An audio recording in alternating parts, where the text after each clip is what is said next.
For 200 years, Montgomery, Alabama has been making history by people who had the courage to stand up for change. Today, this riverfront city has been reborn, embracing the past and looking forward to the future. From the National Memorial for Peace and Justice to the stage of the Alabama Shakespeare Festival, this is where history was and is made. We are proud to call Montgomery home, and together, we can be the change.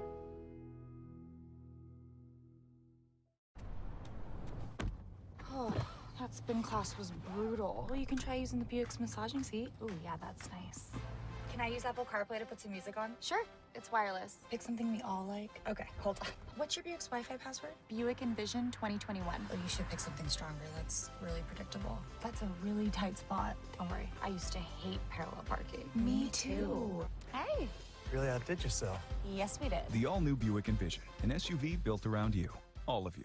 Since 2002, Empowerment Resources, Inc., a nonprofit organization, has empowered more than 1,500 youth and adults in Duval and surrounding counties through its programs Journey into Womanhood, Girls Mentoring, Life Skills for Teens, and Parenting Education Coaching. To get involved with programs, volunteer, or donate, visit www.empowermentresourcesinc.org. Follow us on social media, facebook.com/empowerment.resources and instagram.com/empowermentJAX. Are you ready? It's time. The inaugural Urban NerdCon is coming to Montgomery, Alabama, July 29th through the 31st. World, what's happening? Rob Morgan here. Just letting you know, July 29th through 31st, I'll be at Montgomery, Alabama, Urban NerdCon. Come on out, get something signed, take a photo, say hello, let's share some stories and create some memories, you know? Peace. So join us by visiting theurbannerdcon.net for ticket and vendor information. This will be the premier blurred event in the universe. TheUrbanNerdCon.net. Our heroes, our villains, our stories, everyone's con. See you there.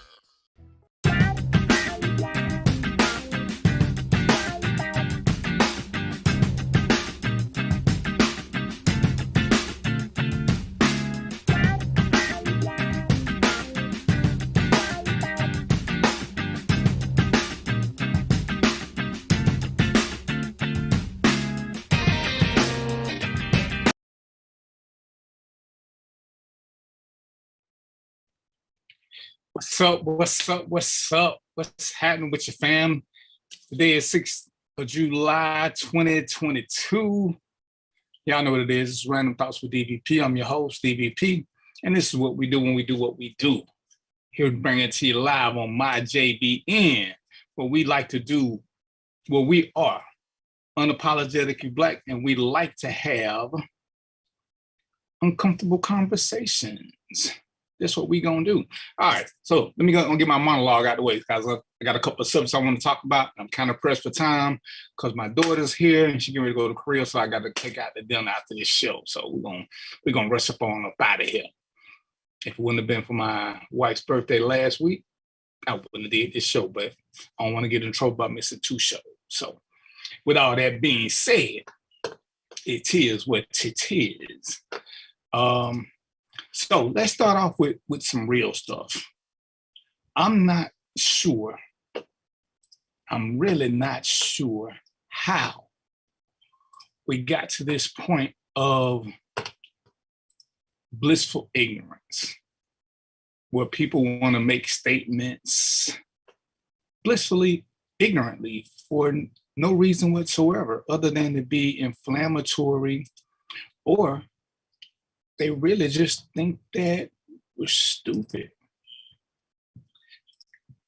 So, and I think I'm gonna do a show on this later. I don't know, me and Robert talk about it. With regards to what's going on in the world, Americans are learning our value in the world. We are an arrogant group. We are an insensitive group. We are an entitled group. This does not play well in other countries, especially countries that aren't friendly with us, AKA Russia, AKA Afghanistan, AKA almost anywhere in the Middle East. This is not how the world works, where they just acquiesce to babied Americans.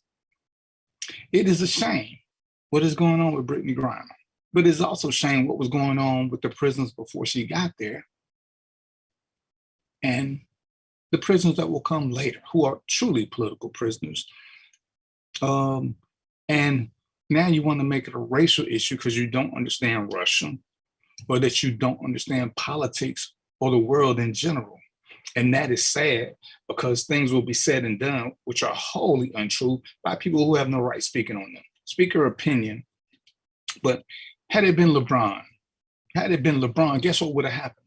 Absolutely nothing. Nothing. Nothing. LeBron is of value to Americans and Americans only. Nobody else. Brittany Griner is of value to the WNBA. Not much else. We can sit back and do the woe is me story. But, you know, there are lots of soldiers who have been prisoners. There are lots of soldiers who have been captured. Nobody talks about them. But all of a sudden, a basketball player does something and everybody's talking about what we should do. She ain't fighting for freedoms. Oh, she had to go over there to make money. But she was already making 6 figures. And it's amazing to me how sympathetic we seem to be toward rich people. You know, every time I hear a professional athlete complain about how much money he needs to make to live and they're already making $1 million, it sickens me. It sickens me even more to hear people co-sign with them. Now, if you want to say that the owner should have to pay more, okay, that's your thought process. But for a man to tell me, a man who's making $1 million a year to play a sport, which only lasts 4 or 5, maybe 6 months top, to say he can't live, he can't feed his family, that's hilarious to me. But we will buy into it. We will buy into it.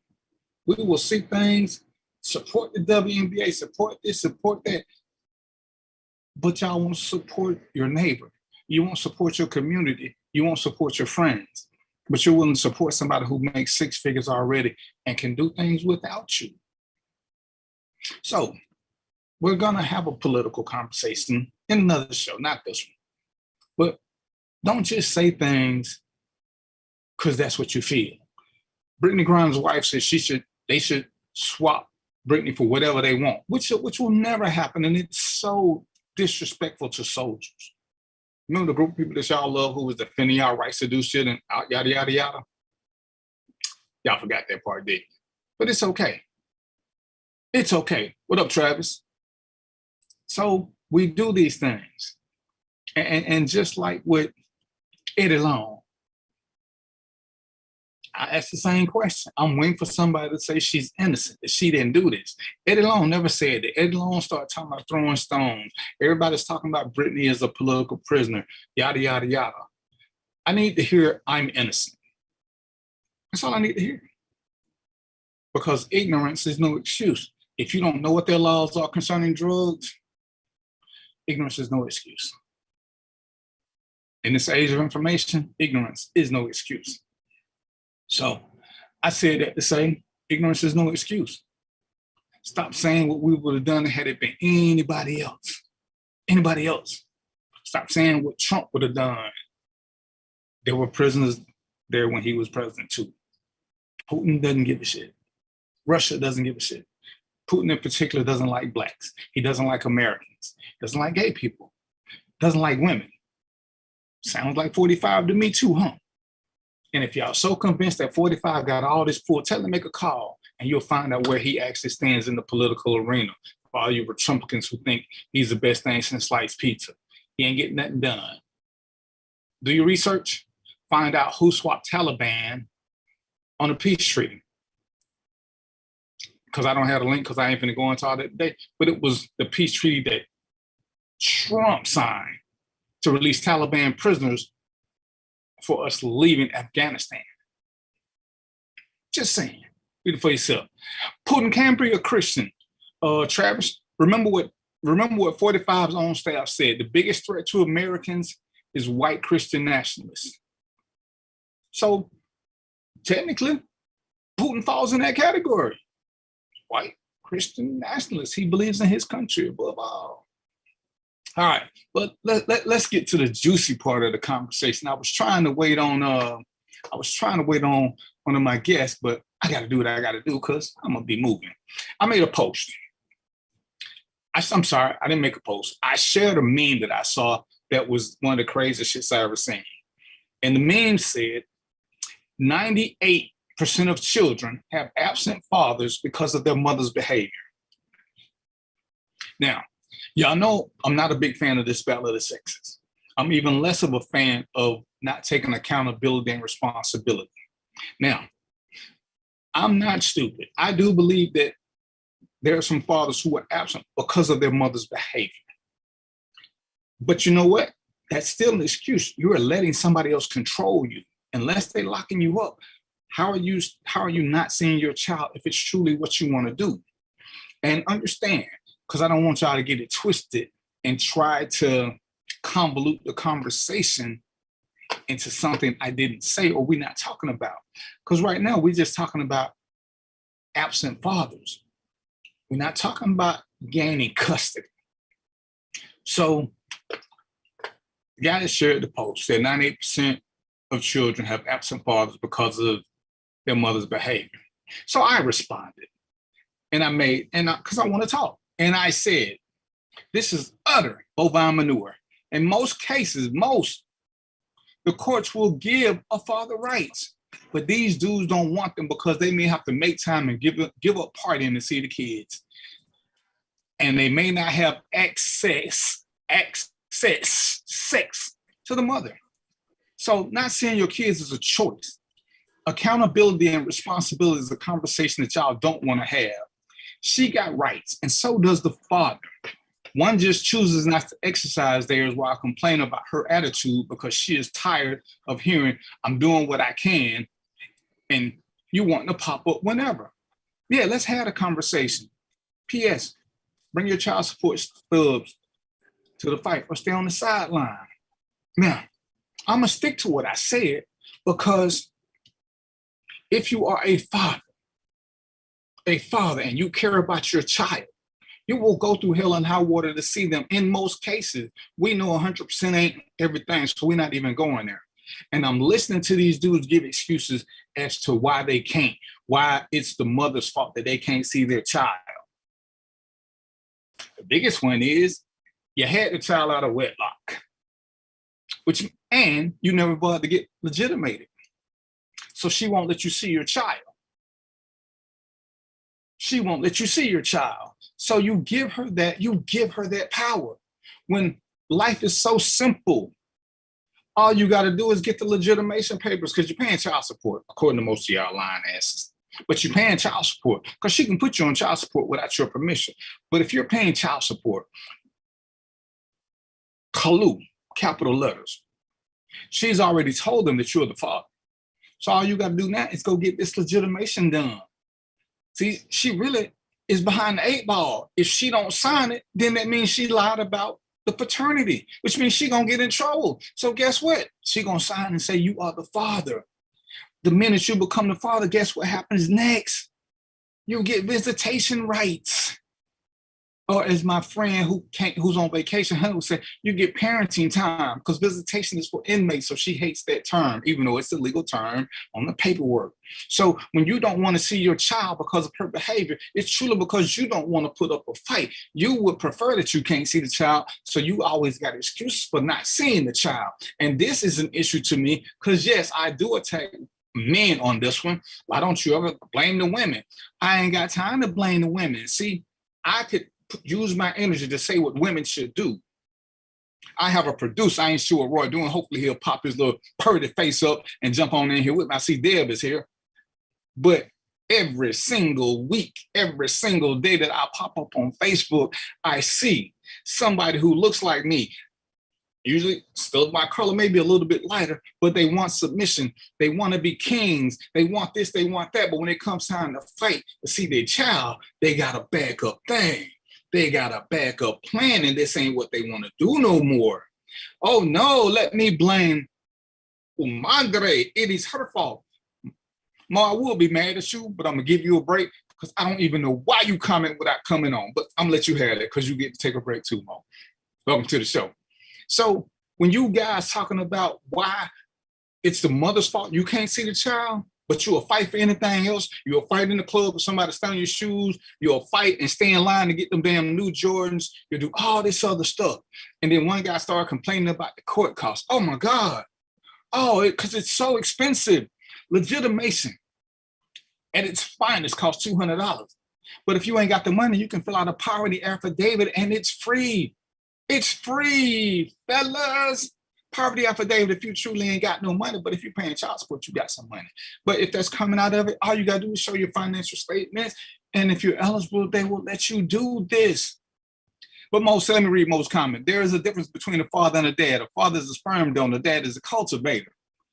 And I'm gonna agree with that. But everybody wanna be a dad when y'all not. You cannot let somebody else control that narrative and blame them for your lack of. And this is where I'm gonna stay on this, because Mo, my man, we men have to step up. For that bar we keep wanting women to jump for, we gotta be better. We gotta be better. You can't keep blaming them when we won't be better. See, somebody brought up the expenses. Man, you know how much this costs?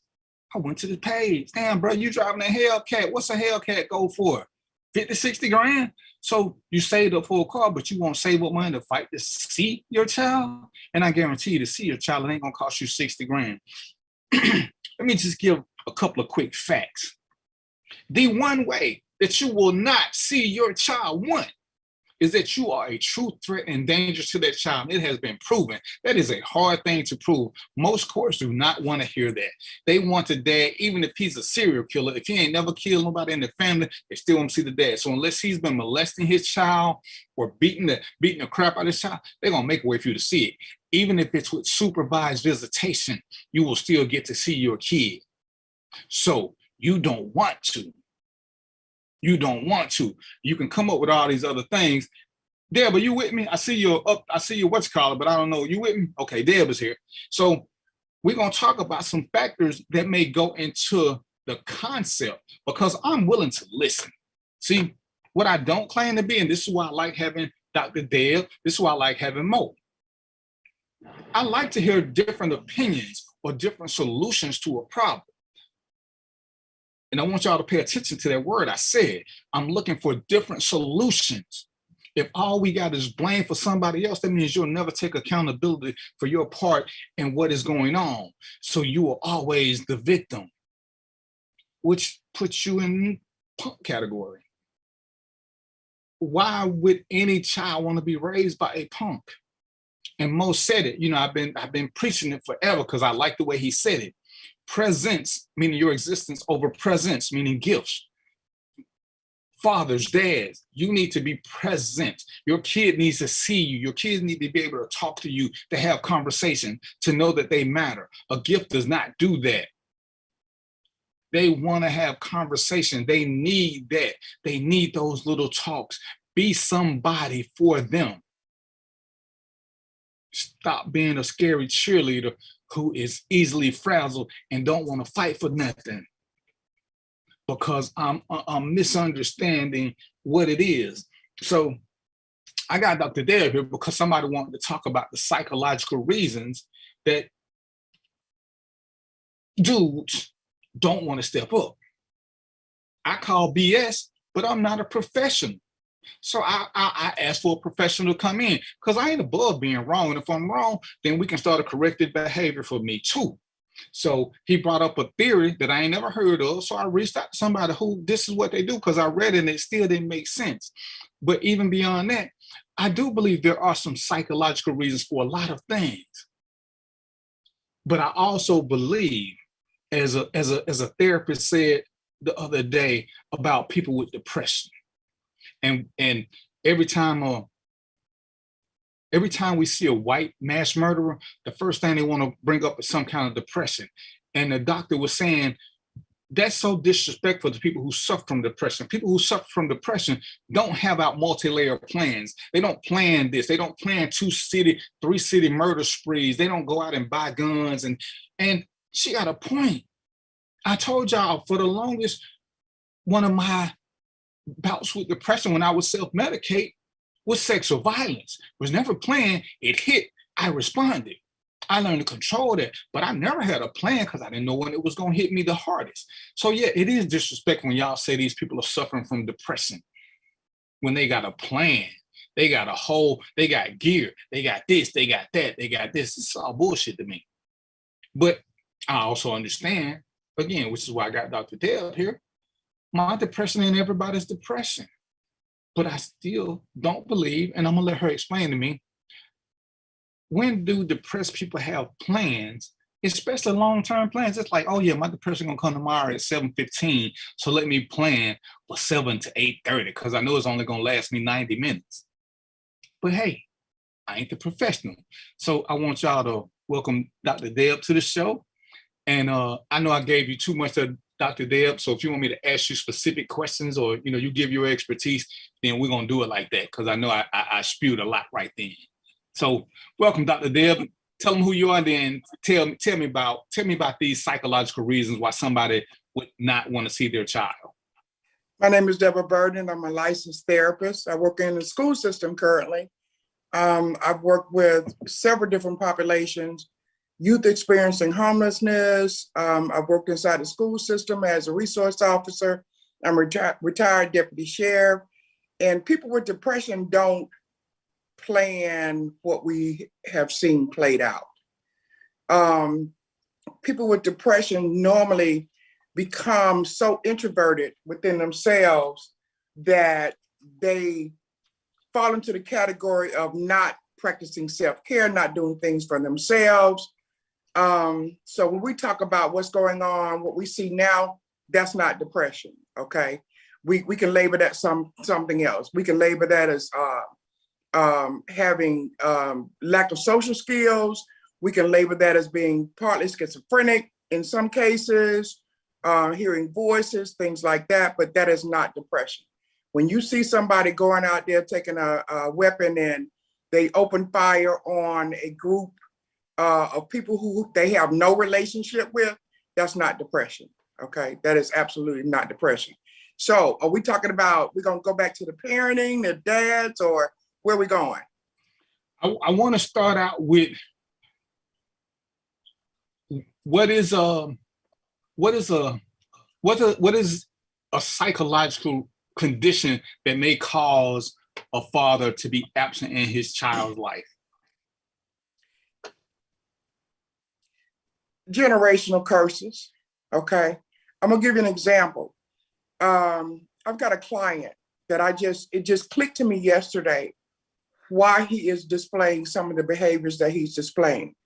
His mom revealed to me on intake that the dad said to her, he did not want to be a father and he did not plan to participate in this kid's life, okay, point blank.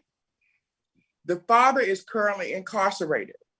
So for several reasons, this kid has not had, he's 16 years old, he has not had a relationship with this man, okay, who is the father. And so it clicked to me yesterday when I was talking to him, he's very angry, okay? He says he doesn't know why. I figured it out. Because of that his mom repeated to him, and the fact that the dad is not involved, that's why he's angry. And so he can say, I get angry and I don't know why. I figured it out yesterday. On a personal note, dad said he wanted to be involved in the child's life. Okay, dad wrote a whole 6-page letter to the minister to get the minister to make me do what he wanted to be done. We sat before the minister and I said, I only have a couple of ground rules. Either you're going to participate and be consistent or you're not. Make a decision. The first time the man showed up for visitation, the man fell asleep on the kid. Okay. The second time he showed up, he was supposed to show up. He didn't show up. Okay. Didn't call, didn't say I'm running late, etc. The next time he showed up was 16 years later. So it became very easy for him to stay away. Okay. So it's easier when you don't engage. The longer it gets, the easier it becomes not to engage. Okay. So let's talk about mamas. We'll start with mama. I'm gonna start with mama because I'm a mama. Go ahead. Hold on, Mr. So his reason, is that psychological? For him? What would be his diagnosis? For him, for him. It's avoidance. It's Okay. avoidance. Okay. It's Okay. avoidance. All right. For him, it would be avoidance. All right. He has some psychological issues that I found out years later. Okay. That he had been dismissed from a law enforcement agency because he had some psychological issues. So that should have been some background information I should have gathered beforehand, and I didn't, but it's avoidance. And avoidance shows up when we decide we don't want to participate in certain things, when we don't want to show up, when we find excuses to not do things, whether we verbalize those excuses or whether we just use those excuses as an after effect, aftermath, So it's avoidance, and people do it, So that would be a psychological thing. Okay, in my layman's terms, I'm gonna still put that on the excuses. On your layman's terms, you're gonna put it on excuses? That's an excuse. Okay. And what do we say? Anybody who controls you, anybody who, if I control your emotions, I control you. Right. And so I'm not getting it. Like one guy said, and I'm gonna let you get to your mother point. One guy said that he wasn't around because the mother exhibited toxic and destructive behavior. So I was like, so the mother of your children is exhibiting toxic and destructive behavior, and you leave your kid alone with her. I said, you don't participate because yeah. But you're leaving him in that situation. So that to me, that makes you even a shittier person. You know this person is toxic and destructive, and you don't do anything. You're not a buffer for your child. You're not making sure he's okay. You just drop out. I want to be sympathetic. Because I'm sure we can all agree 98% is just a pure dumb number to begin with. But I do believe that there are some fathers who are absent because of the mother. And you gave the best example. If she had you put in jail, then that is her fault for putting you in jail. If you didn't beat her up and all the other stuff. But other than that, I mean, me and Dad worked at the sheriff's department. You can do visitation. I mean, not visitation. You can do kid swap at a police precinct. That's done way too many times. But when parents can't get along, that's the first avenue. The second avenue is to have an intermediary, normally a grandmother or aunt. But there are ways to get it done. Some people meet in public places like McDonald's, just so there's an audience and cameras. Just not being there for a psychological reason, I'm struggling with that one. But that's why Dad was here, to teach me how to, I don't have to agree with it, but I do have to accept the reality of it. So his excuse of using toxic and destructive, that was he gave himself an out. And I agree with you, so you're saying that the mother is toxic and destructive. You leave your child in that environment and you have no relationship with your child to make sure your child is in a good place or in a good space. So you just threw up your hands and say, well, you know what? Because she's this way, I'm going to leave it like that. And that's not psychological. He gave himself an out. He allowed himself, he reasoned that this is what I'm going to do because of this. Okay. Right. I would think for most people, if I know that a child, and I fostered 5 kids, and in the fostering the 5 kids, when I listened to the backstory of why they needed to be taken from where they are, of course, let's go, because they were in a toxic environment. And so, to say because that person is toxic, you would want to remove the person from the toxic environment or be available for that person in that toxic environment. So he gave himself an out. If he feels better about it, okay. What can we say? And like I said, and that's my whole thing. It's a choice. It's a choice 90% of the time, whether or not you want to be in that child's life.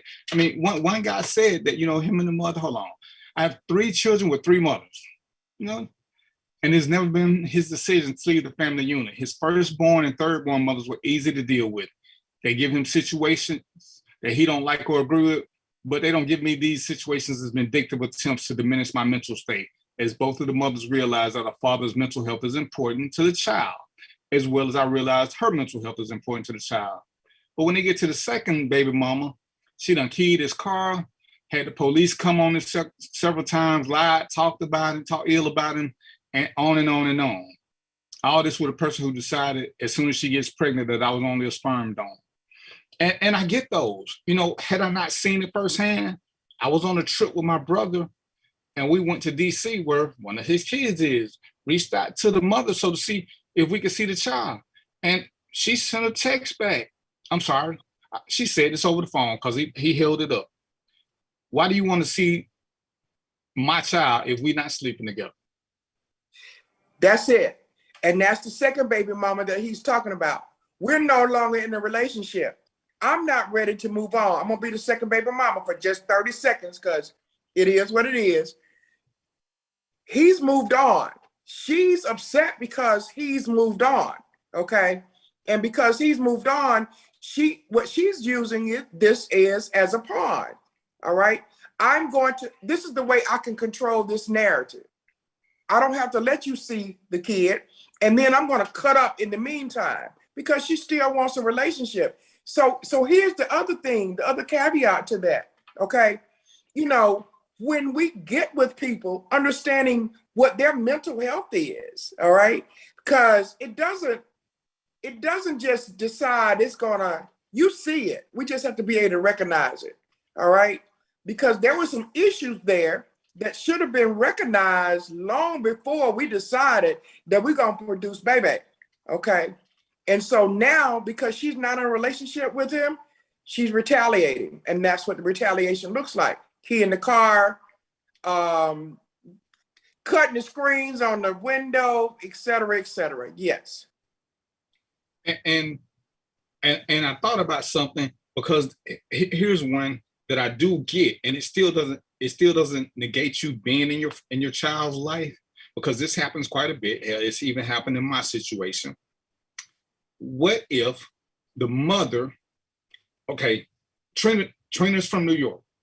All y'all that don't know, Trina is my wife. Trina has 2 kids. She's from New York. She moved here. So legally, she moved the kids to a different state. One of the kids' father is still in her life. The other one is not. See, and to me, even in that situation, if the child moves to another state, if you do what you're supposed to as a dad, then you'll still get them the summer months or sometime during the year. But this requires that you do something. Mm-hmm. That's an excuse. It's just not a good one. Oh, she moved my kid and took him to another state. So for 8-9 months out the year, you can't save up enough money to get your child to where you are in 2 months or to go there for 2 months because you got time. And y'all love to talk about these taxes. So I'm not understanding the excuses that we put up, because we'll find money for a concert. We'll find money for everything else. But how do you not find money to see your child in another state? And this is where I'm confused, because like I said, I get some of the reasons, and they may be mother induced as to why you can't see your child as much as you want to. But to be absent is a totally different, for me, being absent is a totally different phenomenon. And the longer you stay away, the easier it is for you to stay away. The longer there's a disconnect, it's almost to the point that when he stays away, he eventually can say, I don't have a kid, unless somebody says, well, how many kids do you have? Then it clicks. Oh, I've got this kid I haven't seen. So, here's the other thing about it. I'm know of a situation right now where dude, and if anybody's offended, I apologize for lack of calling the person's name. randomly had sex with the female. Okay. Oop, she jumped up pregnant. All right. He's livid. He's livid. Okay, because she jumped up pregnant. So the game plan between the two of them originally was for her to have an abortion. She changed her mind. He's double livid now, okay, because he got this money together and he prepared for her to have this abortion, okay? So getting him to understand the rationale behind that's her choice of whether or not she wants to have a baby or not. Okay, getting him to understand that was the hardest thing to do. The second thing that was hard to do was to get him to understand you have created this. Okay, so his thing was, I'm not participating because I don't want to be a daddy. You should have thought about that on that day at that time. Okay, so now he's beginning to grasp the understanding that this is what you did, this is where you are, this is where you're going, and this is what needs to happen. You say you don't want to participate, but this is your product. This is your product. So you have to step up to the plate and participate in what you created. And I wonder, from these unplanned pregnancies, how many of them are truly a result of the condom breaking? Because, you know, I was going to do a post and I changed my mind because I didn't want to trigger anybody. But I wonder how many women, and you said it, and I was trying to stay away from it, how many women agreed to have an abortion because that's what he wanted or needed? And to me, there's a psychological thing that she's got to deal with now. Mm-hmm. But you know, I'm gonna get into that one later. But yeah, I had a trigger alert post strictly about abortions, because the second half of the show is gonna be about your pro-life post, which is what I wanted you for. But you found money for the abortion. The abortions ain't never been cheap, but you can't find money to do legitimation, to get your guaranteed visitation rights, your parental time. And like I said, that's why I'm confused on this excuses, because we, the kings, we love to blame women for everything. Because I can tell you with 100% accuracy that these men and women have pulled a condom off of me and told me that I could only have sex with them raw. These men have made me do it like that. And I didn't pay attention in school, but I do know how babies get here. So all these excuses I'm hearing, and it ain't to come down hard on the men, because the men understand. Dudes look like us and they whine, and then they want everybody to jump on them and understand.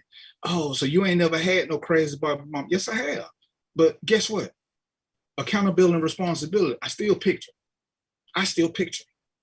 And when I knew she was crazy, because I've very rarely seen women, well, I'm gonna take that back. Most women don't go crazy after sex. They were crazy before. When we doing the chasing, we saw what was going on, but we still wanted to hit it raw, knowing what might happen, knowing the pull-out game is the least effective. Pulling out, it is a crapshoot. You know, especially if you don't know a woman who knows her body, which at 20, ain't none of us into none of that.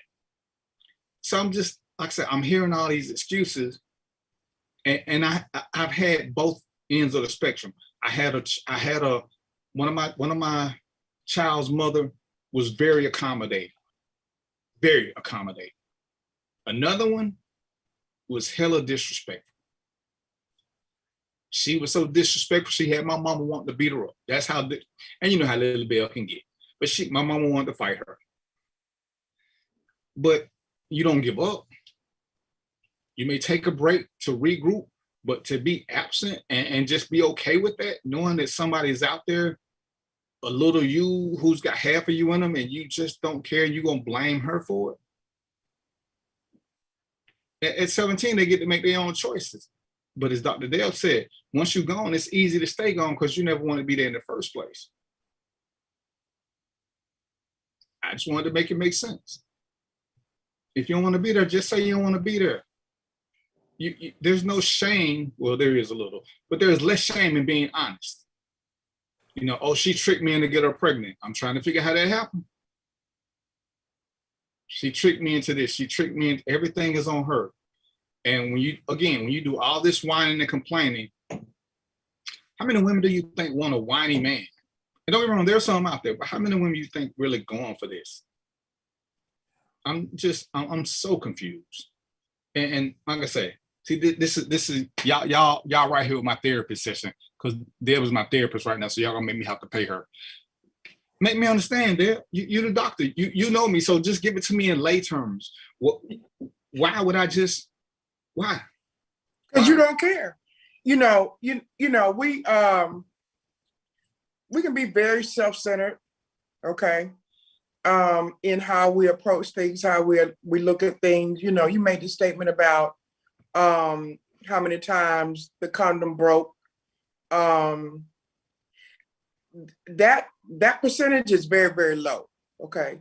Because in most instances, we know what the freak we're doing. We know what we're doing.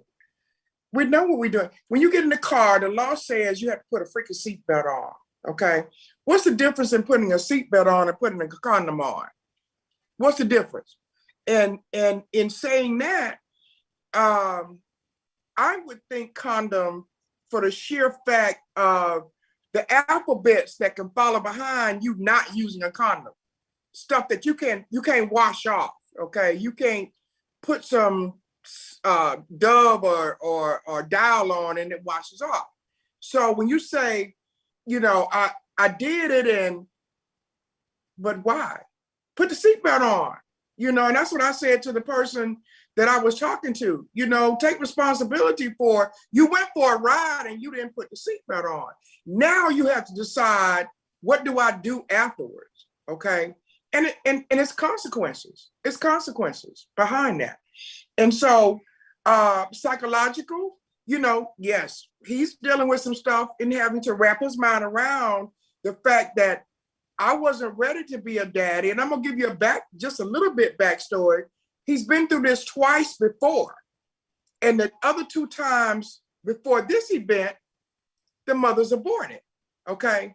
So yes, psychologically, he's dealing with all of that. But if you know this is not the person if you know this person has issues, if you know this person is toxic, if you know this person is not the kind of person you want to be with for the rest of your life, stop it, time out, okay?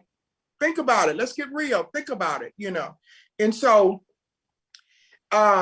psychologically, everybody's gonna go through some changes right about now, yeah. So when I say it's easier to stay away, if I don't, think about who you talk to. If you don't call somebody, you haven't called them in a long time, it gets easier and easier not to talk to that person because you haven't talked to them. Because if you talk to them now, it's gonna bring up a whole lot of stuff.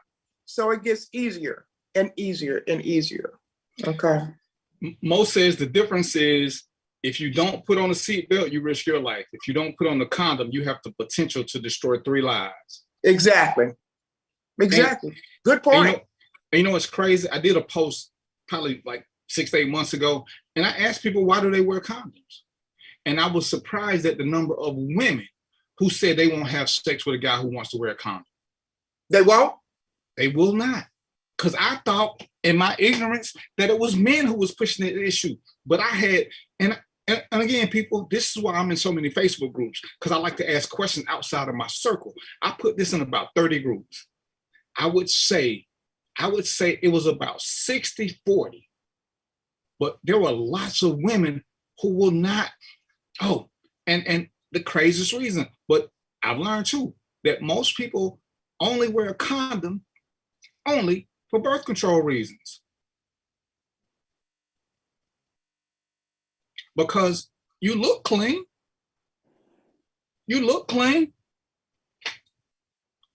But when I'm looking at these comments and I'm seeing these girls and they like, why would I have sex with a dude who think I'm dirty? Well, and I'm like, wow, really? Is that what y'all got out of condom usage? So it ain't the guy. So I had to back up off that theory. But it's women. There are lots of women.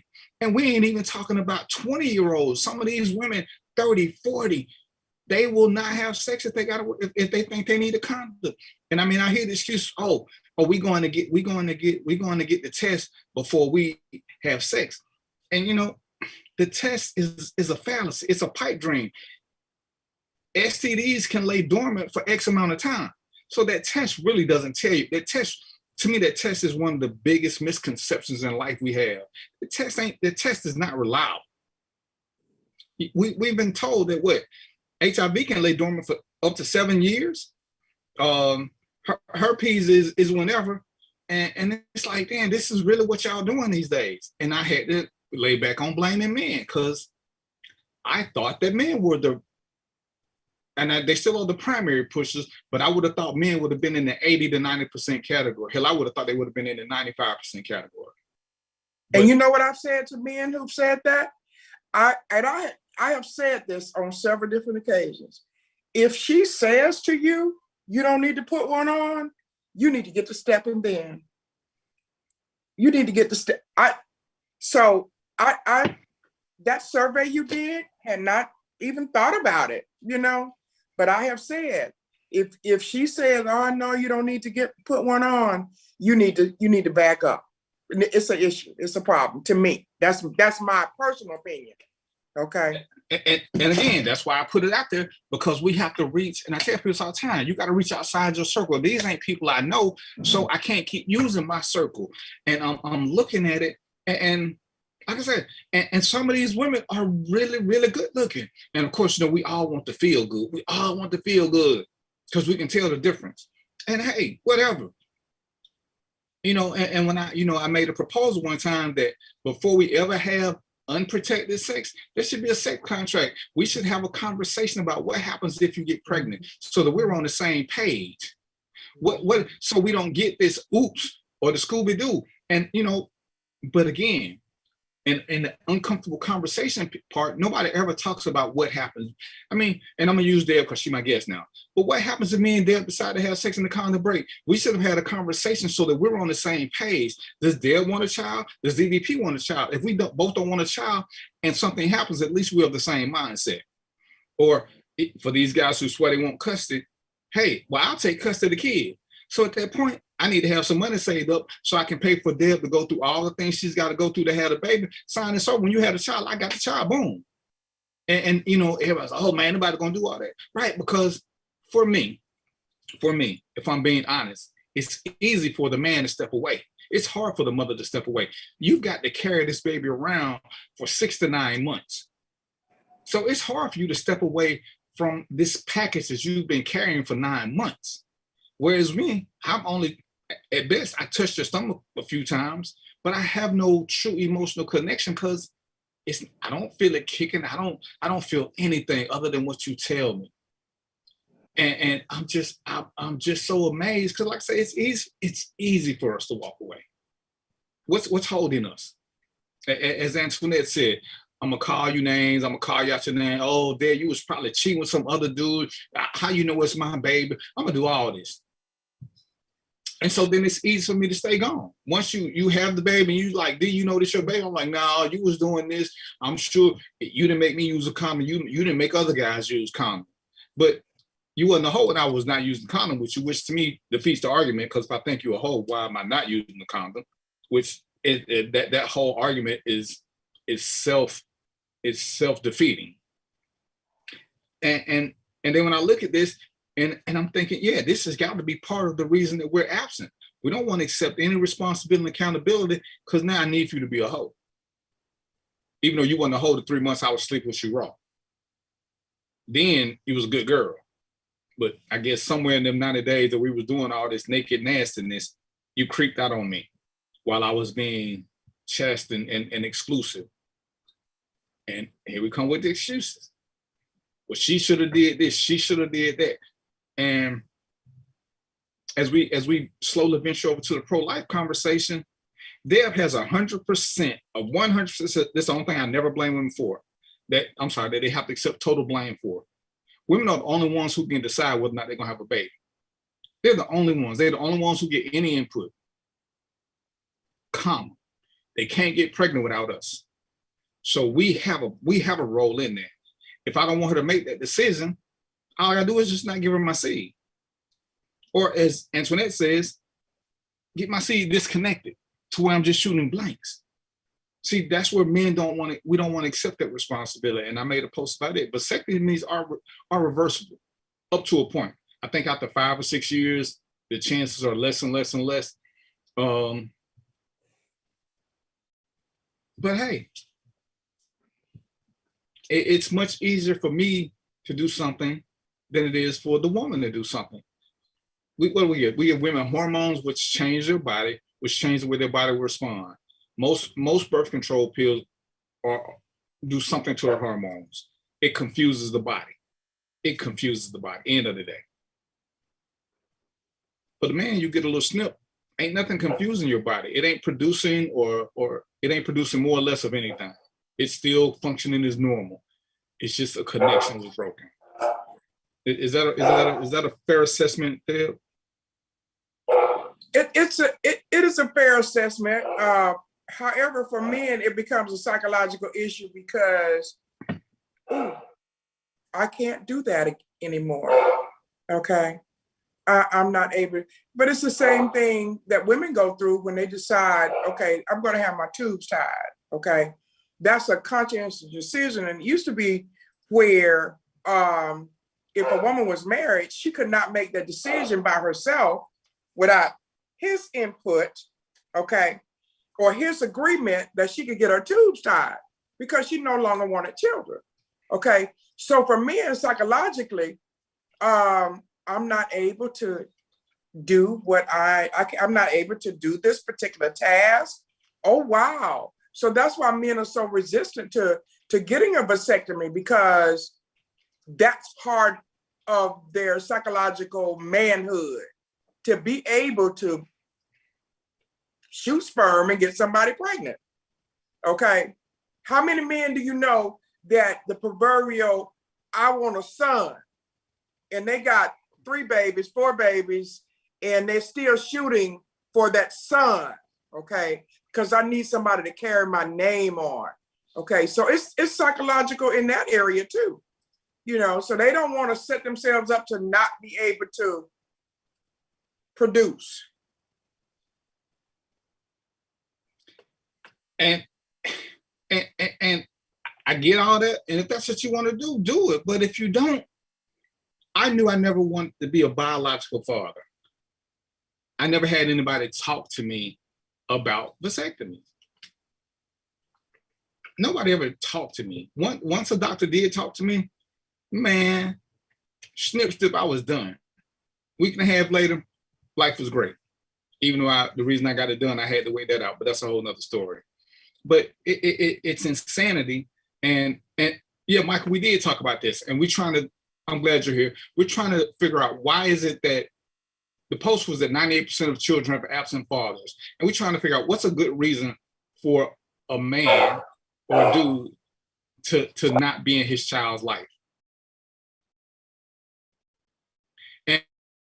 And I don't think we disagree with the male mind. Yeah, and you're right. We do disagree with the male mindset. It's the man mindset that we learn to be accommodating for, because as I tell people, men and dudes think totally different, like chicks and women.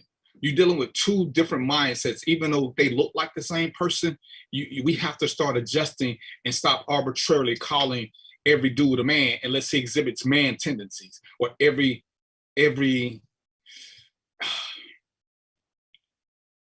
female, and I hate using that female word because it almost sounds like the B word, but we got to stop calling all of them women if they haven't exhibited that womanly behavior. But how do we distinguish, especially when our loins or hormones are involved? You know, once the sex should kick in, we all lose their mind. And the excuses that we come up with just aren't, they're destructive. They're super destructive. And as we switch over into, because that one is good, we switch over into the whole pro-life thing, because to me, these are connected. Am I pro-life? I'm pro-choice. It's your body. You should have a choice. You know what's going on with you. Only you know that. Only you know that. But for us to sit back as outsiders, if we're not having kids, who are we to look at other people? I'm 56. I'm not having any more kids. I don't have a dog in that fight. Trina is 41. She's not having any more kids. We're not in that fight. So to me, our opinions don't really matter. But Deborah made a post. I'm gonna let her tell y'all a little bit more about it. And it's a good little conversation piece. I should have had it prepared for it so we could have read it out loud. And you know, we talk about adoptions. Why you know, Roe versus Wade was reversed, yada yada yada. To me, it was comical in a bad way. It was comical in a bad way because it happened right before the 4th of July when we celebrating this fake independence, and we just put women back 50 years. Because now we're telling them, oh, you got to have the baby. And I'm listening to all these people saying, oh, they could get a baby up for adoption. They could do this, they could do that, they could do this. And does anybody look up the adoption stats? I want to say they're like 2 million kids up for adoption. And that's not even counting foster kids. That's just, so we got all these kids already in the system that don't nobody want. And we wouldn't have put more in the system. It makes me cringe because let's just say I agree with it. And they put me to the test. And they like, D, you ready to adopt a child? Oh, no. That ain't for me. And I'm looking at when I posted it in my group, on my page, all these people who were pro-life don't want to adopt. They want somebody else to adopt. And we always want somebody else to do what we think, but we don't want to do it. That's insanity. That's insanity. Go ahead, Dale, speak on your post, because I stole it from your page and shared it. You did what now? I stole the pro-life thing from your page and shared it. I know you didn't write it, but I stole it from your page. You're talking about it in reference to not wanting to adopt and not wanting to foster kids, that particular post? Yeah. Well, you know, the conversation with the pro-lifer and me. See, yeah, I need to look at that one again, but yes, I remember that one. You know, when you talk about pro-life and you miss out on, you skew over pro-choice, okay? What are you really saying, okay? When, like you made the statement, people don't want to adopt, people don't even want to foster, all right? They want to hear the feel-good story, and they want to say, oh, that's so nice, but they're not willing to put somebody else's kid who's been traumatized over and over again in their world. You know, so when you talk about pro-life and pro-choice, you know, what are we really talking about?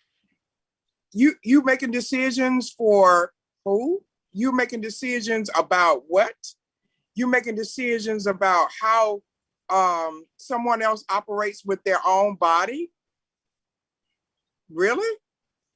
Why can't I make my own decisions? I think that especially once you reach a certain age, you should be able to make those decisions by yourself. So you should have, Darren, resent me that. I remembered the post so that I could go line for line on. Okay, well, let's go with currency then. Let's go with currentness. Deb, I'm gonna argue with you. I'm gonna be the pro-lifer. I'm gonna be the pro-lifer. Go ahead. There's no good damn reason a 10-year-old can't decide to have a baby. She should be forced to have that baby because that baby could be that baby could find the cure to cancer. Tell me what a 10-year-old is normally doing at any given time. That's not the point. Don't try to change the subject. No, I'm not changing the subject. She's got the cure for cancer inside her. A 10-year-old is still trying to figure out whether she wants to play with a Barbie doll or a Ken doll. A 10-year-old is still trying to figure out, do I have friends or don't I have friends? A 10-year-old does not have the cognitive ability to make a decision about what is going on with her body. For real, okay? So a 10-year-old is not able to do that. Remember when you were 10 years old, what were you doing? You probably was going behind the house, peeing outside because you were outside playing. All right. I was preparing to become a daddy. I was preparing to become a dad. I was ready at 10 years old. At 10 years old? At 10 years. So Yeah, at 10 right. years old, Okay. she should be able to have a child and somebody's going to pay for it. Yeah, right. So a 10-year-old is not cognitively equipped to make those kind of decisions about having a baby, raising a baby. Come on now. We have 16 and 17 and 20 and 30-year-olds who are cognitively not able to make those kind of decisions, to do those kind of things. But we want to say a 10-year-old is? Yeah, right. Okay. Hey, Dr. Jeb. Right. Go ahead, Roy. I got to jump in now and ask a question. I'm going to start something and then I'm going to run off real quick. But okay. So what do you think about a child at 10, anywhere, actually, I'll say anywhere from 10 to 17 being cognitively able to make the decision about their gender? Oh, that's a whole nother show. We're gonna hold that one, write that one down, because I did some research about that, because they got pills for that now, but I didn't want to go into that one this show. They got Roy, man, that's a yes or no question. Okay. No, you asked her what she thought about it. Roy, yes, ma'am. I do think that a 10 to 17-year-old is cognitively able to decide what gender they want to be. And I'm gonna tell you why, okay? Because just because we come into the world and the equipment that we come in with,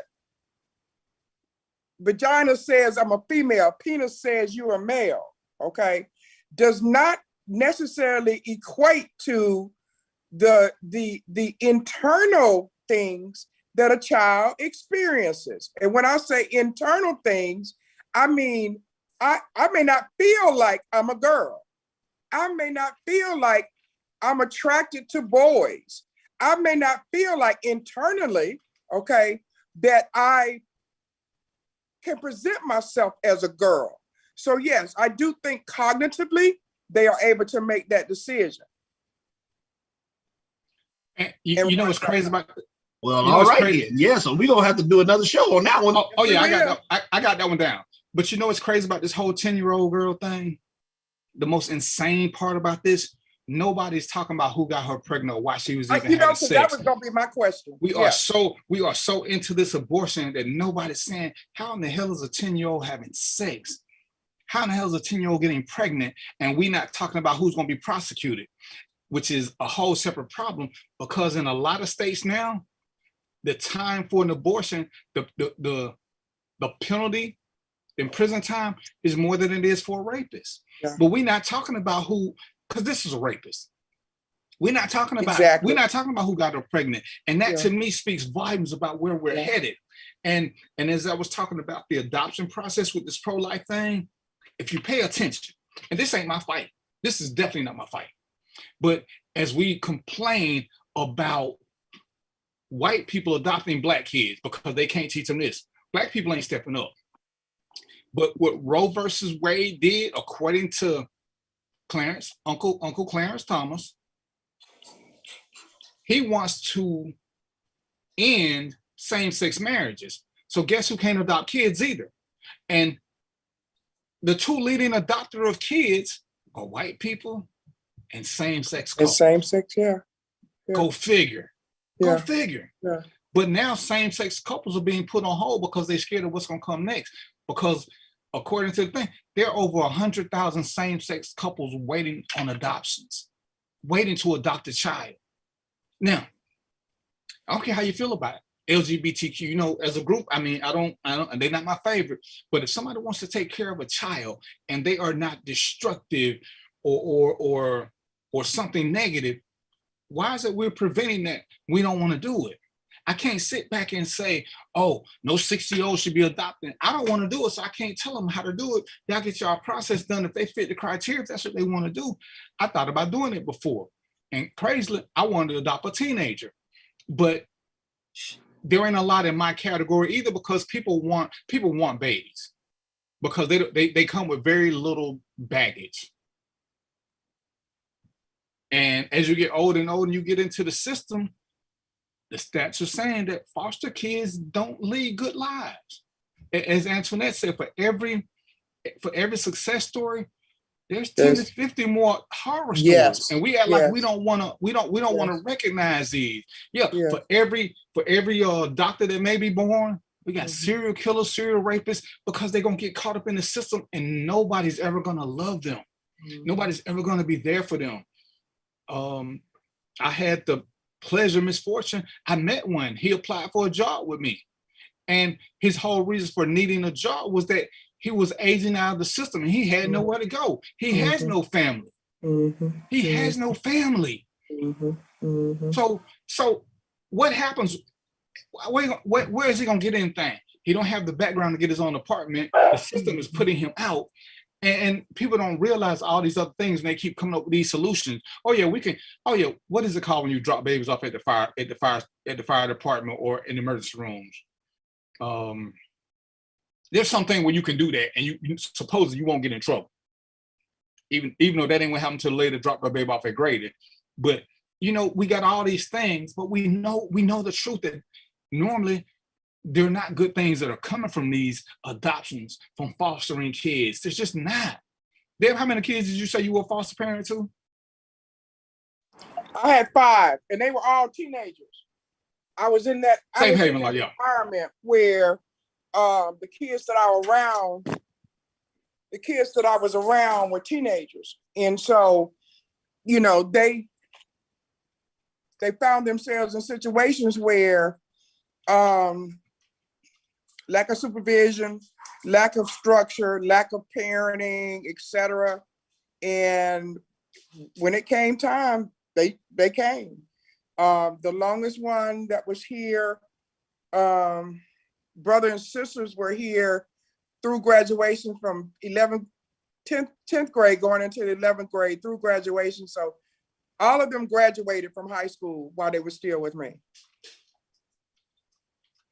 because of family circumstances, not being wanted, not being supervised, etc. A lot of people don't like teenagers. I have the fortune of, I like teenagers. I really do. Yeah, I really do. And so going back to something that you said a few minutes ago about the same sex, you know, we were there, in that same spot 20 years ago, where same-sex partners were not allowed to adopt. So look at the cycle. We're getting back there, okay? We're getting back there. But they provide the same thing that opposite sex parents provide too. That loving environment, the rearing, the good home life, etc. So it doesn't matter whether they're same sex or they're opposite sex parents. That should not even be a protocol that we even consider. But we were there 20 years ago with the same thing. And the more we go forward, the further we going back. And yes. So when I read your thing, and I was referring to the safe haven laws. What's up, B? Mindless chaos is in the house.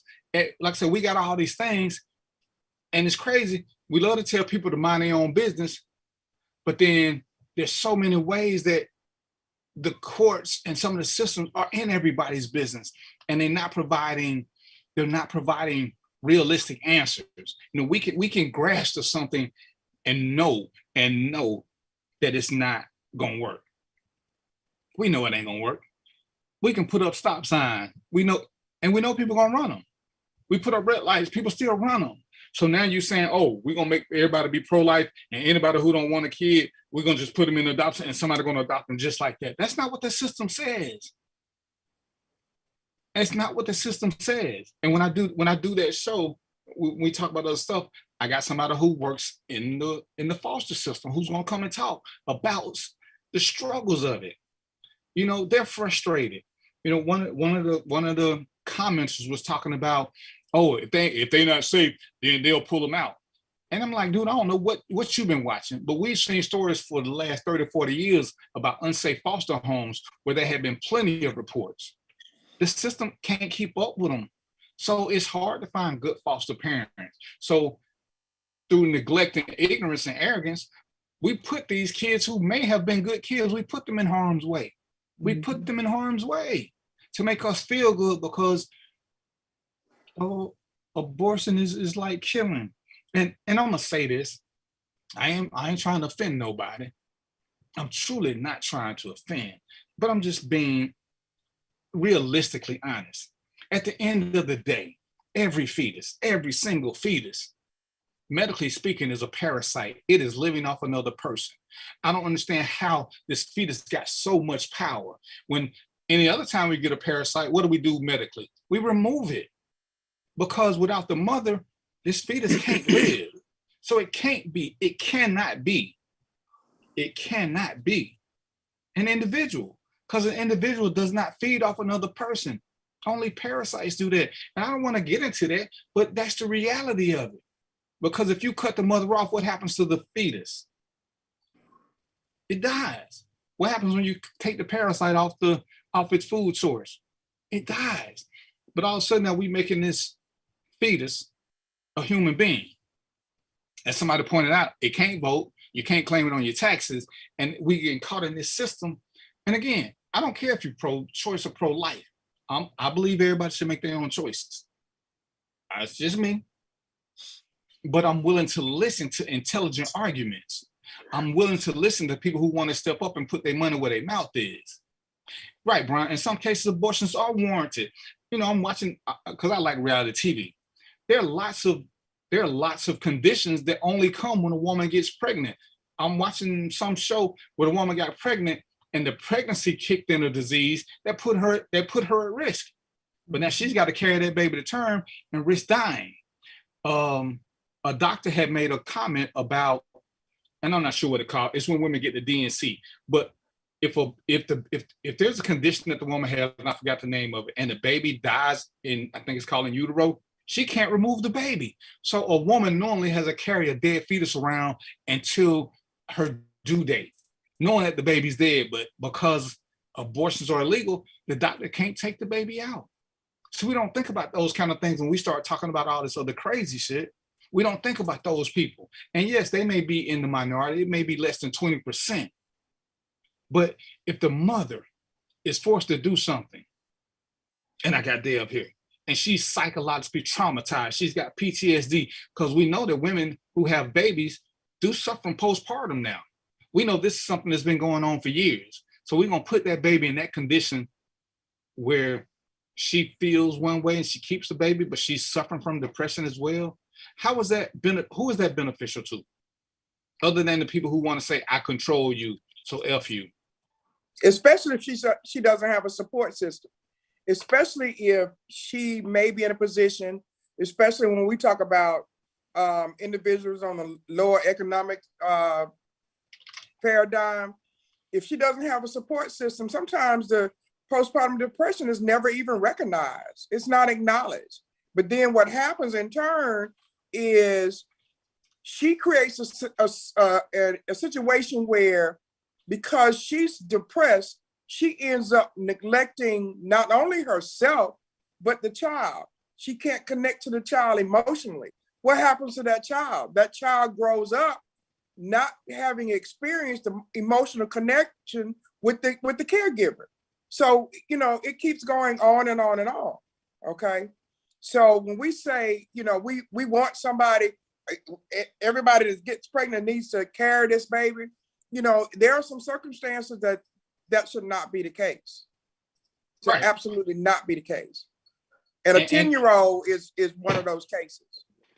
But when a doctor says you risk your health, I mean, and I get it, but why should a woman be forced to consider her death or her child? The death of, right. I mean, self-survival is the most basic instinct. So you telling me that if Trina gets pregnant and she's gonna die from having a baby, I should be put in the position to love the baby that killed my child, love the baby that killed my wife? That's even in a conversation. Mm-hmm. And Bobby, yeah, we talked about adoption. Adoption is loving option, but how many of them are being adopted? Especially once they pass that newborn baby stage. Very few people want to adopt kids that are over 6, 7 years old. They don't want to adopt them. So And what? sometimes they adopt them and give them back. Sometimes they adopt them and give them back, especially when that kid ends up with some behavior issues or some psychological issues that the parent was not aware of, did not know of, or etc. Sometimes they give them back. So what does that do? And one of the big things we got to look at is, I didn't even know it, but one of the guys who come on the show, he said, and this was 15, 20 years ago, it cost him $25,000 to adopt. So who can afford adoptions? See, that's a part of the equation that we are overlooking. I'm not sure what it costs to do foster care, because from what I gather, you get paid for foster care. But for adoptions, that's a whole nother process. So if this is what we're going, they're gonna have to make adoptions affordable. Because how many of us can afford $25,000? Like I said, this was, I want to say, he said 15, 20 years ago. How many can afford that? Very few. And So and a who's lot gonna of people get into fostering for the money, okay? Because it's a business for a lot of them. Yeah, and not necessarily because you make a lot of money off of it, but because it's a steady stream of income, okay? So a lot of people get into it for that. But I would like everybody to know, you made a statement a little while ago, you know, kids in foster care, so many kids get to the age of aging out of foster care. And what foster care does not, and it's crazy to me, because I want to work on trying to address that problem. Kids aging out of foster care and have nothing, no skill sets, no added support system. They're given this little bit of whatever they're given, and they're sent out, which is why in the organization I worked in, kids experiencing homelessness, you know, at the age of 18, I aged out of foster care and I have nowhere to go. I don't, my family doesn't want me. I have no connection with my family. So when we look at that, you know, we need to figure out how to change those kinds of scenes. We need to figure out how to change those kinds of systems where we just putting them out there. You know, it's like parents putting kids out and saying, you know, you turn 18, you can't live here anymore, but you haven't taught them anything of how to survive, you know. So, and I want to go back to something you said earlier about abortion and same-sex. It is the narrative that's being pushed. And once we start listening to the narrative and we buy into that narrative, that's where the issues come in for me, is listening to those narratives, okay? And I think you've talked about it on your other shows. Once the narrative is put out there and you say it enough, you get people to start believing in that particular narrative. Okay, and it's crazy, you know, and I try so hard when we do these shows to be solution oriented, which is why we have to talk about all the aspects, not just the great parts. We got to talk about the dark sides that come from it, and we have to get in some research to see, is what we see always great, or do we see what we want to?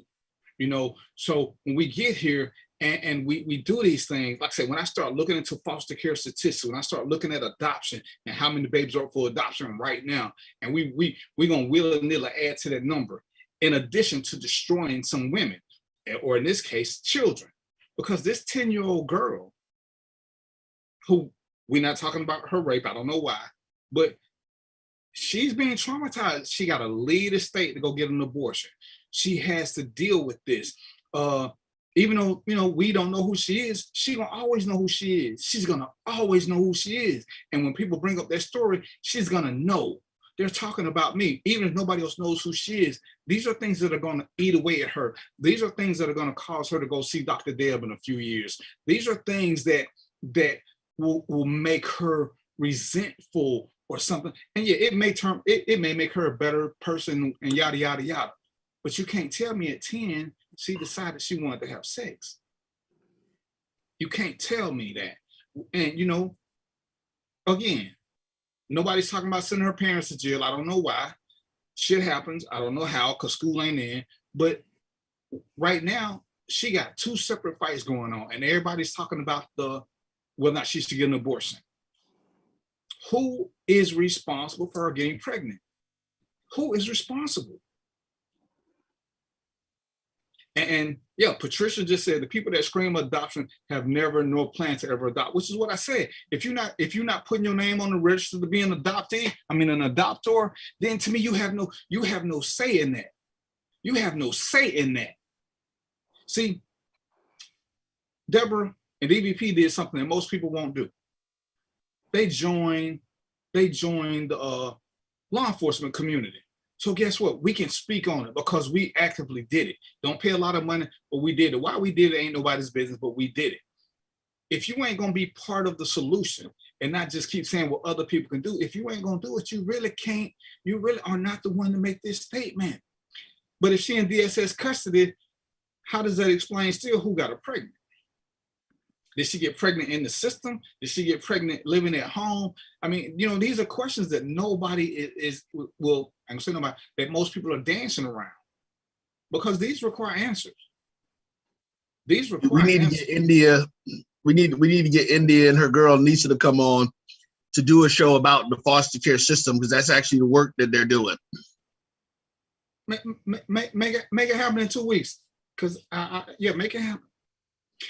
And Patricia says she's agreeing with Dale. Foster care is playing Russian roulette with children's lives. Most people have no idea of how sad the foster care system truly is and how many children are abused in that system. And that's something that because it's not put out there, people keep saying it like it's the cure-all. It's kind of like putting a Band-Aid on a gunshot wound. Yeah, it's going to slow some of the blood down, but it ain't going to do nothing for that gunshot wound.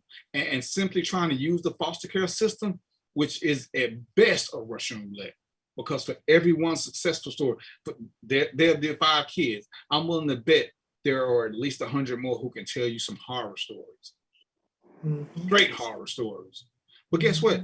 We're not going to listen to them, even though, if we look at the jail climate, which we love to talk about, and you talk to some of these kids, and we love to overrepresent the ones that say they grew up without a daddy, because that's just a easy excuse. A lot of them grew up without parents, but we don't say that because it's not the narrative that everybody's trying to push. Because the only thing worse for me than foster care is having parents that don't care. There's no real difference. Because most serial killers came from 2-parent households. Look it up. Just because you got them don't mean nothing if they aren't the loving type. And to me, we got a problem with pedophiles. So we got to watch them when they're adopting babies. We got to watch them when they're adopting young kids. We got to watch for everything. And we know this. We've been talking about pedophiles for the longest. And here we are again, talking about putting little kids up for adoption. Are we feeding that system? De facto, yeah. We are now feeding that system.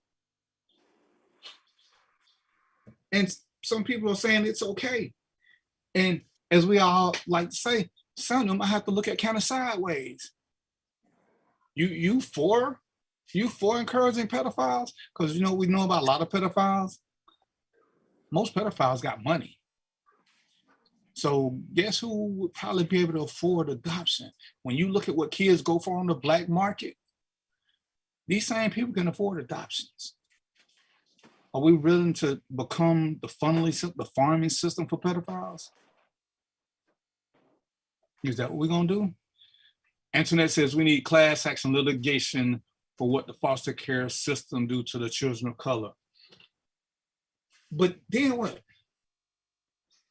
If we increase the money or even if we increase the workers, then what? Unfortunately, by the time we get to something, the kids have been molested or abused, we can't undo that. They're gonna have our hands full dealing with more kids because we put more into the system. But is it gonna speed up the process? Is it gonna make the investigators any better? And yeah, we just had a little situation where some caseworkers walked off the job. Sick out. And when they did the sick out, all of them were fired as a result of doing the sick out. Okay. So what does that do for the kids and the cases and the families who are on their caseload? Because you can't hire anybody or transfer cases across other caseworkers or case managers who, number one, know about what's going on with the cases. Number two, know about what's going on inside of the foster homes that the kids are in. It's truly screwed up, truly screwed up. So what do we do? Because to me, we just became a farming system. And it's sad because we don't think about this because it's not what we're told to think. It's not the narrative they want out there. And you see so many people saying about all the different options, but there are things they've never experienced. So they're speaking from a place of ignorance. See, I can talk about the legal system. I've been a part of it. Dale can talk about psychological stuff. She's a part of it. She didn't just go to school for it. She's doing it now. So once we get into this, how many of y'all are willing to, as we always looking for mentors, how many people are willing to mentor? I mean, look at the big brother, big sister thing that we used to have back in the day. There ain't a lot of that going on no more. So there is no mentorship. So now we want to put the kids off on something else that we don't want to do. We want somebody else to do it. And correct me if I'm wrong, Deb, Roy, ain't everybody complaining that they ain't got enough money to survive on their own? Or did I miss that? So now I ain't got enough money for me. You want me to bring somebody else in? I already need to work 3 jobs. I mean, ain't that what everybody complaining about now? No money? And it's gonna cost me $25,000. And he said it cost him $25,000 in 2008. So we're gonna just keep it at that. We're gonna say it stayed the same. So it's gonna cost me $25,000. I already can't afford to pay my mortgage or my rent. I can't afford to drive nowhere because gas is way too high. I can't afford to eat because food is too high. And so now you want me to be responsible for another child. Oh, but you get to write them off on your taxes. Ooh, yippee, yippee, yay. That's a whole nother $600 I get. I'm confused. On the pro-life people, when they give up all these things, they have no viable solution. They have nothing that's proven to be effective. What's proven to be effective? Nothing. Nothing. Abortions, yeah, it is what it is. It is what it is. Well, you made a comment and it made me wonder and get curious to think.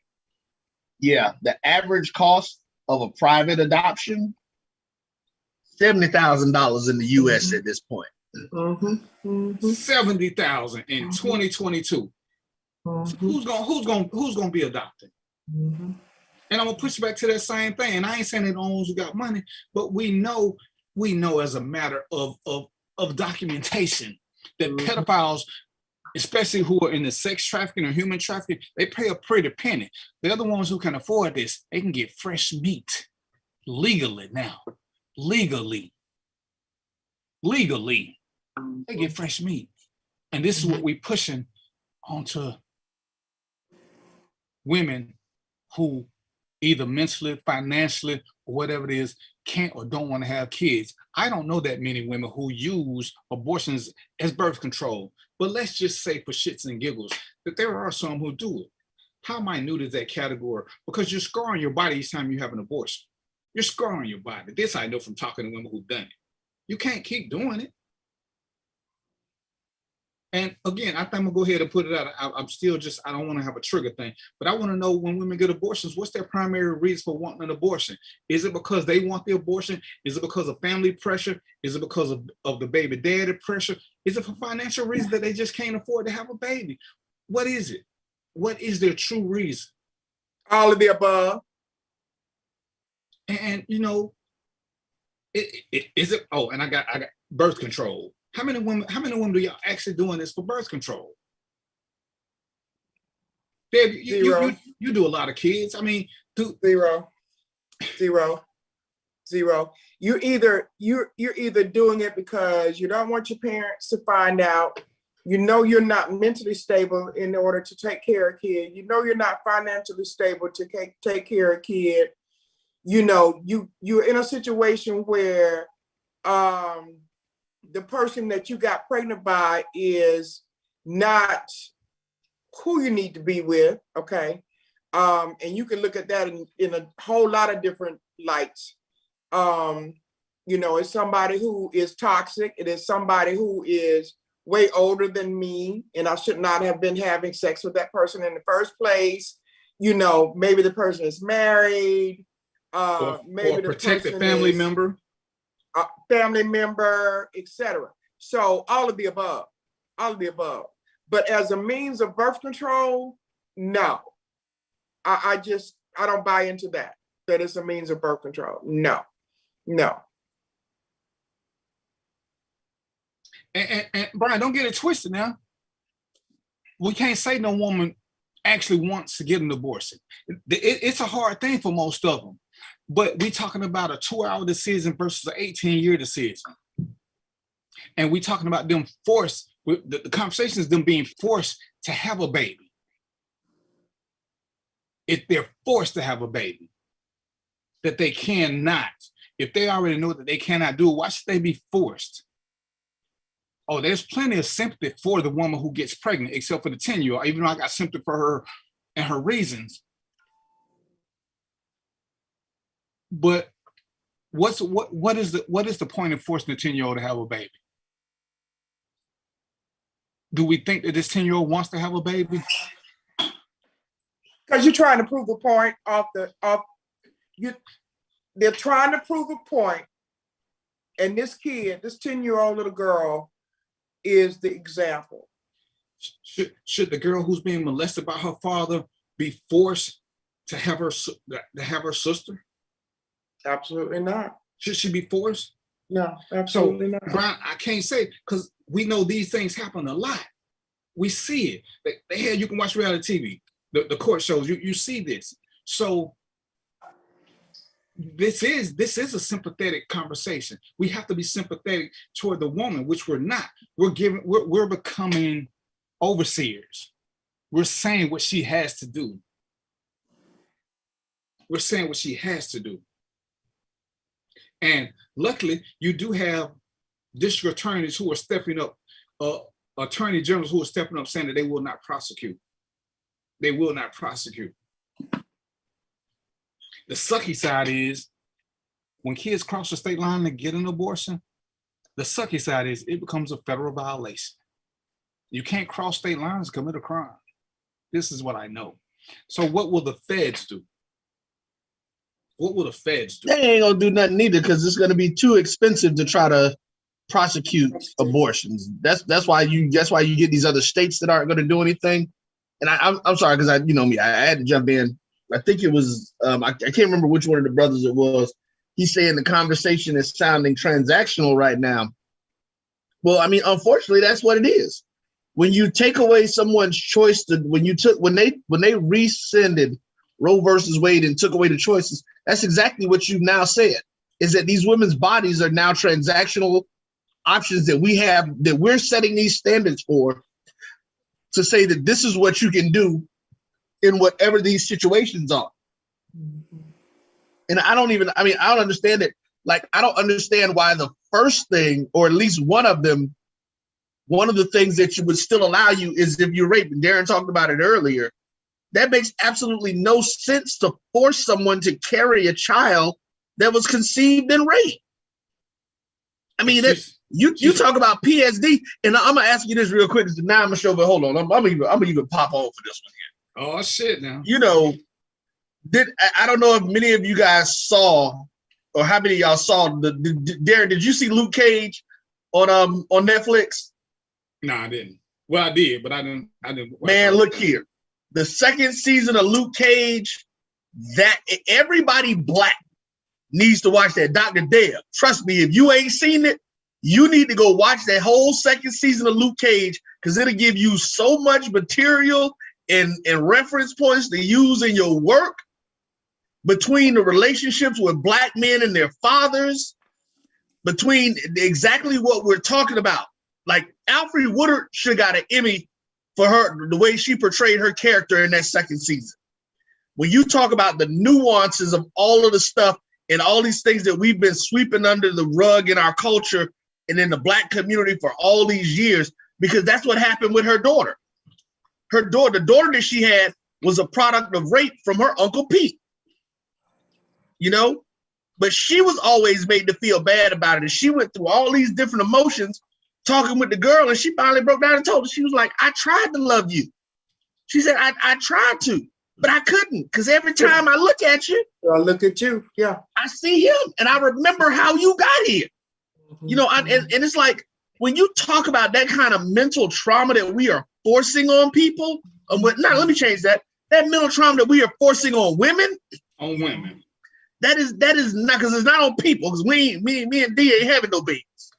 So, you know, to have that legislated to that point, that is not something where you have any of those types of circumstances that say, yes, you can still get that. That is a dangerous situation that they are creating in so many ways, and I don't think they even realize how difficult it's going to be. And I'm going to tell you the reason why.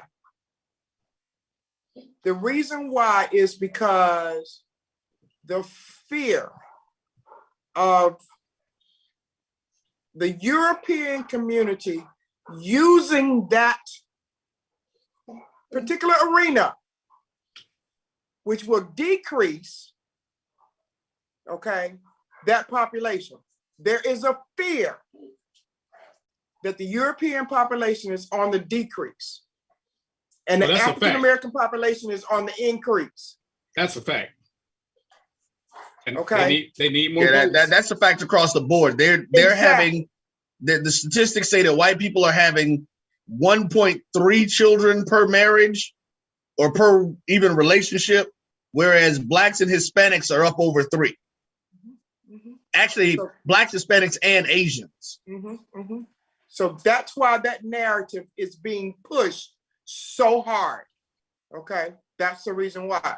And Roy, I'm gonna go look at Luke Cage second season. Okay. Do you have Disney? It's on Disney now. Okay. Yeah. It's on Disney Plus. When I tell you that all of the stuff, like the first season was more about the comic book story and all that kind of stuff. That second season, that was a graduate level course in Black psychology. All right. Well, like I said, I wanted to get this in, and for me, when it came about, I thought it was more racist toward white people because they were having the abortions. I mean, we talk about Black people doing it all the time because that's who we see at the clinics. White women were doing it behind the scenes. As the white vote was declining, for these people to stay in power, they need more white votes. And that they didn't consider unintended consequences. That more Black people are gonna have babies now. And they're gonna get caught up in the system. They're gonna get caught up in the system and pushed aside. Because the funneling system works well with white people. They can afford to do some things in-house because they are a little bit more financially able to take care of unwanted pregnancies, an unwanted child, because they'll just ship them off to these border schools, whatever they call them, border houses or whatever. Blacks won't have that same thing. It's going to push us further down because it's going to increase, the financial strain on us. So it kind of almost works for them. As we increase in number, we decrease in financial power because now we got to spend more money. As they increase in number, they get to control a vote and they get to start slowly trying to regain control. I didn't think it was for Black people. I thought it was strictly because they couldn't control white people. So let's make it a law. Let's make it a law that these white women can't keep getting these abortions. Let's make this a law. They're killing us by practicing safe sex. They're killing us. These hot girl summers and they're using birth control. They are killing us. But that's what I thought. And everybody's got their own opinion because a lot of people keep thinking it's about Blacks. And I keep telling you, a lot of politics ain't about us. We don't vote enough. We don't spend enough money. We don't stand together enough. But that's a whole nother issue. So, those are the two things that were really, really disturbing me. I got some more stuff. But I want to give Deb a chance because we're going to do a follow-up to the abortions because we're going to bring some of Roy's people because I do want to talk about abortions, forced pregnancies, and if we need somebody from the foster care system and the adoption system to come on here and talk about it. Let's talk intelligently. Let's stop pressing points that Russian bots tell us when we don't consider alternative. But in the meantime and in between time, do like I have to do for a lot of my shows. I have started doing research. Look and see. Dave just told y'all, with $70,000 for an adoption. Is there anybody on the show right now who could afford to do an adoption and be okay? Not fostering, an adoption. And there, how much do you have to pay to be a foster parent? Is there a registration fee? No, you don't have to pay. You do have to take classes. You do have to go through classes. It's a foster parent training classes that you do have to go through, and it's like you become a certified foster parent. My first two kids were because I got them because the parents failed them, actually. One of the kids, the parents told him at 16 he could not live there anymore. And they had moved from Georgia to Wisconsin. And so we did like a little rescue mission, getting him out of Wisconsin. The other one was around 14 when I got him. He was living with a single dad. The mom had given the dad the kid and said, hey, here, you raise them. And the dad was ill-equipped to raise him. And the dad would take jobs that he worked at night, so he would not have to do anything. So the kid was left unattended a lot. So that's how I got those two. But you have to take a foster parenting class. It's training. You know, you can tell the system, you can tell them what kids you will accept, what age group you will accept.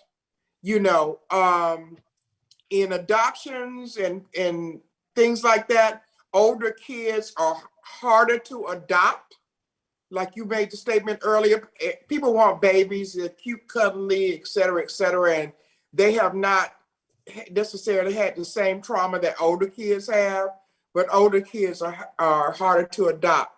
Right now, I would probably have about, 3-4 more, but my family has barred me from bringing any more foster kids home. So, And here we go with another unintended consequence. Deb's heart could be in the right place, but if the kids that she has are feeling neglected, she's got a decision to make. And these are things that we don't consider. Like I said, I considered it, but then if I adopt a child and I want to adopt a son, I got two girls living with me. We talk about a son I don't know. Do I just want to bring a boy around my girls? There are things I have to do.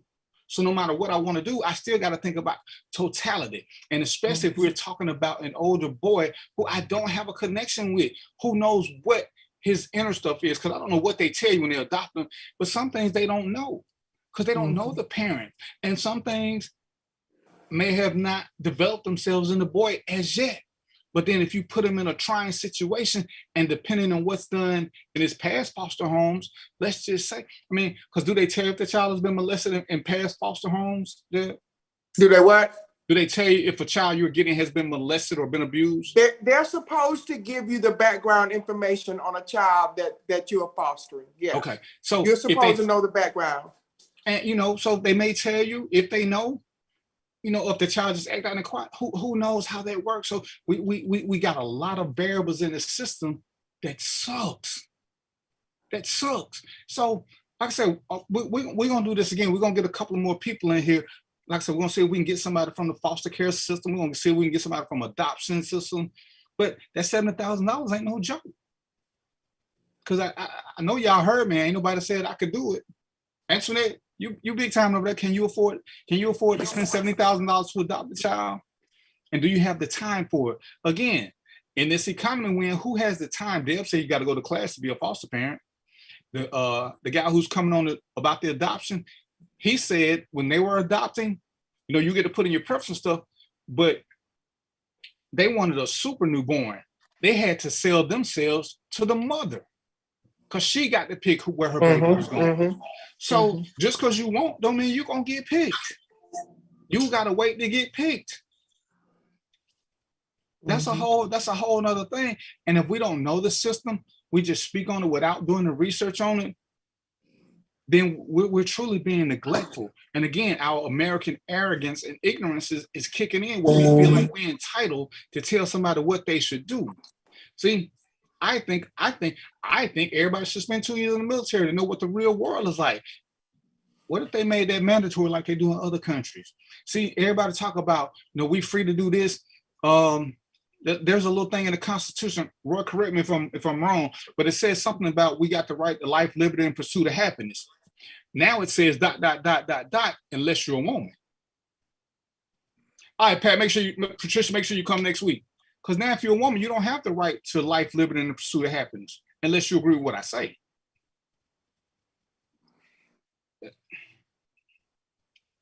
That is called the preamble, sir, or part of the preamble. Yeah, so we might as well ditch the preamble. Or we got to add a clause to it, unless you're a woman. But Roy got the right to spread his seed wherever he wants to. There's no consequences other than, you know, now he got to start paying child support at the heartbeat shit, but you still can't force them to be in a child's life. So, you know, like I said, we're gonna do a follow-up with this. Because there's a lot more we need to get into. We're gonna talk about because I'm getting ready to go, y'all. There's a pill out now that will stunt puberty for kids who can't decide what they want to be. That to me is insane. So Dave, I'm gonna send you a link on that because I do want your professional opinion about this puberty pill. And that's more than insane. That's you more can probably than Google it. But yeah, there's a pill that's gonna stunt their puberty. That's it. So just quickly before I leave, so that means at 18, 19, you could still be in the body of an 11-year-old. I just think that's a Pandora's box that should never have ever even been bought at the store. But hey man, I appreciate this. I appreciate all the technical stuff. And one of the greatest things about my buddy Dr. Deb, I always call her Dr. Deb because I want to pay respect for what she's done. And it's with anybody. What you got on the side or what you learn is I appreciate all that. But you're here as a person. You can have a profession, you can speak professionally, but you're here as a person too. Because Deb does a good job of mixing in her personal experiences with her professional. And she knows the difference. She can speak on some things professionally, and then she can speak on some things personally. The same thing with me being a cop and a soldier. There's some things I can be an expert on when it comes to law enforcement or military. Other than that, I'm just speaking to you as DVP, not the officer, not the soldier, just as DVP. But you know what, D? What's that? You know what, though, with the two of you guys, there's still a difference. There's a difference between your personal experiences and your opinions. Your personal experiences are still a part of your professional life because you've been trained to do those things and you're going to have those. But you can look at certain things and you can look at what it gives you for both of y'all. And I love the fact when you bring on is it gives you a level of objectivity when you are looking at people's opinions. And see, that's one of the things that we have to get back to in this country to understand. Everything that we hear ain't fact about everybody. You know, it's a bunch of opinions running out there masquerading as facts from this country. And we gotta get that right. But yeah, I appreciate both of y'all. Dr. Dale, don't hang up. So we're gonna get a part 2 to this and some more stuff because, like I say, this whole thing is about having solutions to problems or to issues so that we can do this. Mark just showed up. I want to say happy birthday to Mark. He say he's 44. I think I don't know how that happened because he should be closer to 50, but I'm gonna let him have it's his birthday so he can be all he want to be. I always want to thank Dr. Dale. Dr. Dale, you want to give a shout out, a parting shot before you leave? Keep it real. Just keep it real. We're not gonna always agree. We're not gonna always see it the same way, but just keep it real. Keep it 100. Roy, you got anything for him before we get out of here? No, man, like Dr. Deb said, keep it real. Let's keep having these conversations, and we're gonna be getting ready to plan some other ones soon. And I'm really ready for us to get back in some spaces where we can have some live discussions and really get some things going. Oh yeah. And I'm gonna say this: I like the passion everybody brings. And for the guy who says I only want echo people, anybody echoing, like I say, the more tools you got on the tool belt, the more problems you can solve because there's so many ways to do it. We don't have to agree. I'm really not a fan of agree to disagree. I believe we can agree that there are more than one way to do things. That ain't, to me, that's not disagreeing. Everybody has a different way. Our lifestyles, our life experiences, our education, all that plays a part in how we make decisions. We shouldn't all make the same decisions because we didn't all grow up the same way. But everybody should know there are 5, 6, 7, 22 ways to do something. The more screwdrivers you got, the easier the job becomes. Sometimes you need a hammer, sometimes you need pliers. Everything won't work the same way. And again, if you guys got anything you want to talk about, inbox me or inbox Roy, inbox somebody from the team. If you want to be a guest, just tell me what you're passionate about. And hey, I'm gonna look at your page and make sure you got good sense, because what I won't do is I won't tolerate disrespect. We don't have to agree on the same things, but there will be no disrespect going. So if you want to come on, let me know. If you want to do a show, get with Roy, get with my JBN. Hey, he got a couple of slots left. You know, this may be what you want to do. If you think it's what you want to do, I'm more than willing to help you out. You know, teamwork make the dream work. If it's what you want to do, I didn't want to do it, and look at me. You know, years later, I'm still doing this. But I'm getting ready to go. My daughter's leaving for Korea, so I got to take her out to dinner. I just didn't want to miss 2 weeks in a row. So I am going to do what I do best and get the hell out of here. They'll right need to talk to you after the show, so you stay on cue. So y'all know what it is. Until next week. All right, piece of popcorn. Peace, popcorn, and chicken grease, and chicken out. Grease. Piece yeah, popcorn, peace, popcorn, and chicken grease. You've been